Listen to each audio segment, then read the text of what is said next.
Pass mal auf, du Wacki. Weißt du, was ich gerade gemacht hab? Ja. Naja, du. Ich bin gerade zum Kühlschrank gegangen und hab's Wurstfach aufgemacht.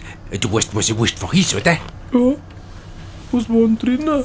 Das kann ich dir schon sagen, was da drin war. Kennst du den Leberkäse? Weißt du, den mit der schönen Kruste? Mit der schönen Krusten, ja. Ja, genau. Ja. Den hab ich rausgenommen und dann hab ich mir gedacht, Ja. ich weiß, wem der schmecken hat. Mir. Deswegen hab ich ihn gegessen. Du verarschst mich. Nein, keine Verarschung. Und mir ist auch aufgefallen, da sind ein paar Knacker drin. Weißt du, schöne, dicke Knacker. Ja, die hab ich auch gegessen.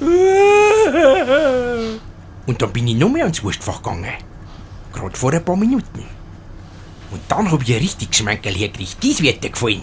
Ich hab ein Wammerl rausgeholt. Ja. Und da hab ich mir was einfallen lassen. Ich hab was drum gewickelt. Entwickelt was? Ein Schinken hab ich drum gewickelt. Dann rate mal was. Was? Ich hab's der Katz gegeben.